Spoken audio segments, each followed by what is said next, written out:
quem faz feliz meu coração. Tua palavra, teu corpo e sangue, o teu amor sustenta minha. Proclamação do Evangelho de Jesus Cristo segundo Lucas. Glória a vós, Senhor.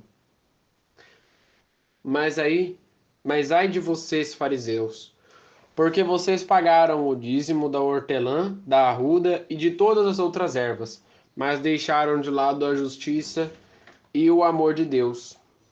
Vocês deveriam praticar isso sem deixar de lado aquilo. Ai de vocês, fariseus, porque vocês gostam do lugar de honra nas sinagogas e de serem cumprimentados nas praças públicas. Ai de vocês, porque são como túmulos que não se veem, e os homens pisam sobre eles sem saber. Um especialista em leis tomou a palavra e disse: Mestre, falando assim, insultas também a nós. Jesus respondeu: Ai de vocês também, especialistas em leis, porque vocês impõem sobre os homens cargas insuportáveis, e vocês mesmos não trocam essas cargas, e nem com um só dedo. Palavra da salvação, glória a vós, Senhor. Meus irmãos e minhas irmãs, que as palavras do Santo Evangelho perdoem os nossos pecados. Amém. Caríssimos irmãos e irmãs,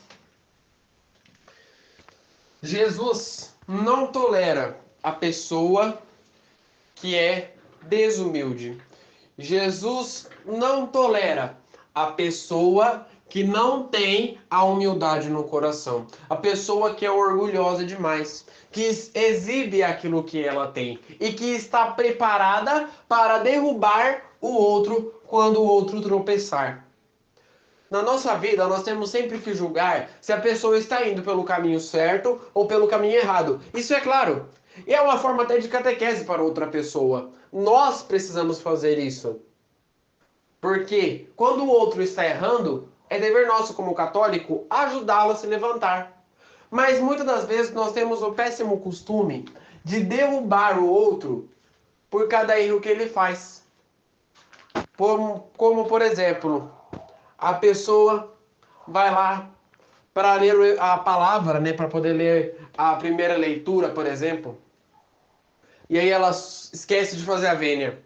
Ela vai lá, sobe no ambão para fazer a leitura e todo mundo sabe que tem que fazer a genuflexão na frente do altar, né? Não é nenhuma genuflexão, é a reclinação, é a vênia, a famosa vênia. A genuflexão é quando você agacha. Aí a pessoa sobe e esquece de fazer a vênia. Naquele momento, uma pessoa lá do fundo fala assim: tá vendo? Fulano, que sempre vive na igreja, que sempre faz não sei o quê, e esqueceu de fazer a vênia. Olha só como é que é. Fulano que sempre vive na igreja, que faz de tudo para viver dentro da igreja, que praticamente dorme dentro da igreja, esqueceu de fazer a vênia. O julgamento que nós temos como base, que nós utilizamos como base na nossa vida, deve ser retirado, porque este julgamento que nós utilizamos é um julgamento muito hipócrita. É um julgamento muito horrível. Vejam o que Jesus fala dos fariseus no evangelho de hoje. Mas ai de vocês, fariseus, porque pagam o dízimo da hortelã e da arruda e de todas as outras ervas, mas deixam de lado a justiça e o amor de Deus, ou seja, eles fazem tudo perfeito, mas deixam de lado o principal mandamento de Deus, o amor. Nós podemos rezar o terço, ir para a igreja, assistir às missas, rezar a palavra, comungar. Se nós não tivermos amor dentro do nosso coração para com o nosso próximo e para com nós mesmos, nós não teremos nada. E amor com nós mesmos é nós se valorizarmos. Como que eu tenho amor comigo mesmo? Não é você chegar na frente do espelho e falar: nossa, como que eu sou lindo. Como que eu sou uma pessoa glamurosa. Se eu conhecesse eu mesmo, eu me namoraria. Não é isso. O amor por si mesmo é também cuidado. Você, quando você ama uma pessoa, você quer fazer de tudo para que essa pessoa se sinta bem. Quando você ama um ente querido seu, como por exemplo, amar muito a mãe. O amor entre a mãe e um filho requer também o cuidado do filho para com a mãe, porque quando a mãe ficar mais idosa, quando o pai ficar mais idoso, precisar de ajudas, é óbvio que o filho vai fazer de tudo para ver a mãe feliz, para ver a mãe confortável. É esse o verdadeiro amor. É esse o verdadeiro sentido do amor. Fazer de tudo para que a pessoa se sinta bem. Como eu faço de tudo para que eu me sinta bem? Nós devemos fazer psicologicamente e fisicamente e espiritualmente. E assim nós conseguimos amar a nós. E amando a nós, nós conseguimos amar ao outro. Então o primeiro passo é esse. Como eu faço para ter amor? Amar você, entender como amar, para depois amar o outro. Porque se nós não entendermos com nós mesmos como que nós amamos, nós não vamos conseguir partilhar o amor para o outro. Nós vamos partilhar outro sentimento. Entender a psicologia de amar. Eu não estou falando para você se amar primeiro, para você se valorizar primeiro. Eu estou falando para nós entendermos. Porque quantas pessoas no mundo acham que amor se compra, que amor você consegue, que amor é uma conquista. O amor ele é um sentimento muito poderoso, uma coisa que transforma a vida da pessoa. Seguindo com a nossa psicologia, Jesus dá outro ponto aqui. Ai de vocês, fariseus, porque gostam de um lugar de honra nas sinagogas e serem cumprimentados em praças públicas. Vejam o que Jesus fala no Evangelho de hoje, qual é a ideia do Evangelho de hoje. Aquela pessoa que fala, mas que eu passei 10 anos como ministro, que eu servi não sei tantos anos como coroinha, que eu mereço ir para o céu. Porque eu aturei a minha família, porque eu aturei o... Porque certas pessoas me davam muito trabalho na minha família e eu tinha que conviver com essa pessoa todo santo dia. E essa pessoa me dava trabalho, porque ela era cabeça dura, porque ela era estressada, porque todo dia ela dava uma resposta. Caríssimos irmãos e irmãs, tentar se diminuir desse jeito, nós não vamos conseguir chegar lá em cima. A única forma de aturar os problemas e as dificuldades dessa vida é negando que eles existem. Muitas das vezes nós temos que ser como uma pessoa idiota. Desculpa a palavra. Porque se nós negarmos que o problema existe, o nosso psicológico vai se comportar como normal. E aí o problema vai vir, a dificuldade vai vir, as coisas vão vir, mas nós não vamos perceber. Vai tudo passar e nós não vamos perceber. E a melhor forma de passar uma dificuldade é exatamente nesse ponto. Tratar como se a dificuldade não existisse. Porque daí você consegue focar melhor para ela. Porque enquanto você está preocupado para resolver a dificuldade, enquanto você está preocupado tentando resolver o problema, você fica agitado e você não consegue resolver. Para. Respira.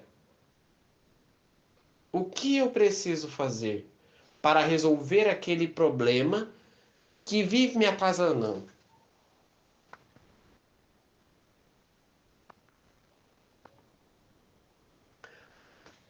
A humilhação que Jesus fala, que nós devemos ter, é a humilhação da seguinte forma: os problemas vêm, as dificuldades vêm, mas com Deus eu consigo passá-los. E não é também ficar se exibindo porque você conseguiu passar eles. Até porque Jesus coloca essas dificuldades porque ele sabe que você vai passar. O exibir-se vem do nosso humano. Porque nós, no nosso corpo, a nossa carne, quer se engrandecer o tempo inteiro. Nós temos essa dificuldade. Por isso que a Bíblia diz que nós humanos temos uma leve inclinação para o pecado. Porque o nosso corpo ele tem tudo aquilo que o encardido ama. Tudo aquilo que o encardido gosta. E ele faz de tudo para retirar a gente da vida normal.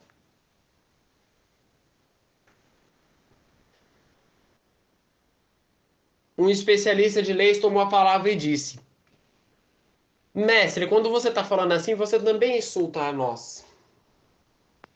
Caríssimos irmãos e irmãs, quando Jesus está falando no nosso coração, agora você espera um pouquinho que eu vou tomar um café, peraí.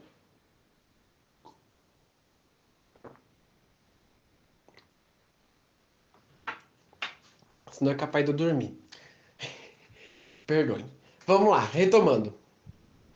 Quando Jesus está falando, seja em uma homilia, seja em uma pregação, seja na Bíblia, ele toca mesmo. E Jesus não fala devagarzinho, não.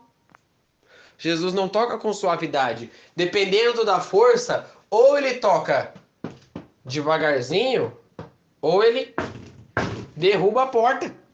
Porque se você não muda de vida suave, você deve mudar de vida fortemente. Mas de uma forma você vai ser tocado. Por isso que uns falam, mas o evangelho de hoje estava mais forte. Hoje o evangelho estava perfeito, caprichado.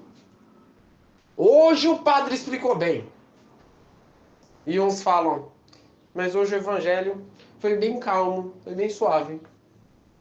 Gostei do evangelho de hoje, o padre falou com suavidade.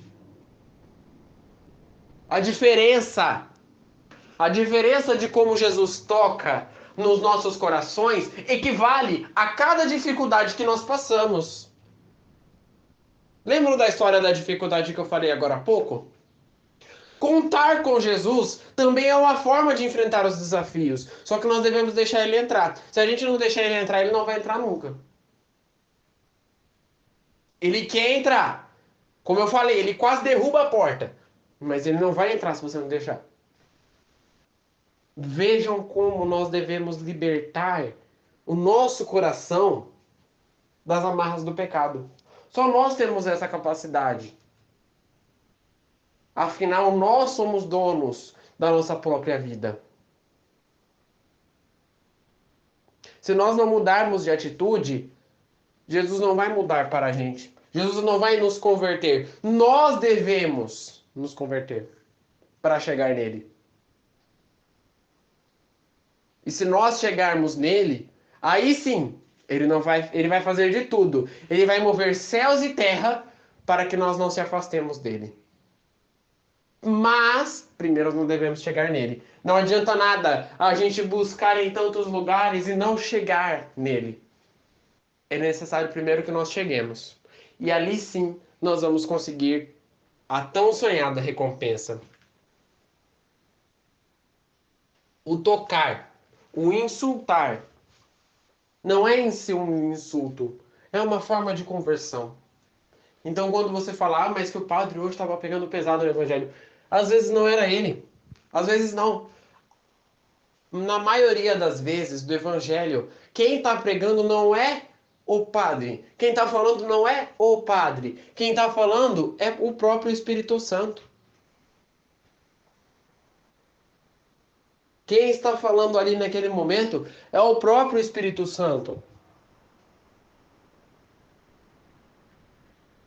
Entender essa prática equivale também a nós mesmos entendermos. Veja bem, um belo exemplo que eu dou. Até 2 anos atrás, até 1 ano atrás, eu não nem lia a Bíblia direito. Pois é, vocês vão me julgar agora. Até 2 anos atrás, eu nem lia a Bíblia direito. Eu catava ela só nos fins de semana e poucas vezes. Ela ficava ali no cantinho. Agora, por causa do canal, eu tenho que ler ela todo dia. Até nos finais de semana eu tenho que ler ela. Por causa da minha catequese, da minha turma. Vejam como a vida muda de repente. A forma que Jesus toca nos outros. A forma que o Espírito Santo toca nos outros. Rezemos juntos para que ele continue tocando na vida de tantas pessoas. Pai nosso, que estais nos céus, santificado seja o vosso nome. Venha a nós o vosso reino. Seja feita a vossa vontade, assim na terra como no céu. O pão nosso de cada dia nos dai hoje. Perdoai as nossas ofensas, assim como nós perdoamos a quem nos tem ofendido. E não nos deixeis cair em tentação, mas livrai-nos do mal. Amém. Hoje, hoje é dia de Santa e de Virgens. O dia de hoje é um dia especial para todas aquelas pessoas que estão suplicando por ajuda em questão financeira. Santa de Virgens é padroeira dos endividados. Então, no meio do seu dia hoje, se possível, acenda uma vela, peça uma oração para a Santa de Virgens e reze uma Ave Maria, por intercessão dela. Eu não vou falar para rezar a oração porque nem eu decorei a oração direito. Eu só estou 9 dias acompanhando pelo Instituto Reza e não decorei a oração direito ainda. Se eu tivesse decorado, eu ia colocar aí embaixo na descrição, mas eu não decorei. Mas acendam uma vela e rezem por ela. Rezem para que Santa de Virgens ilumine você na causa que você precisa, na dificuldade que você precisa. E pode ter certeza que ela muda, que ela transforma. Que no dia de hoje fique na paz e na alegria de Deus.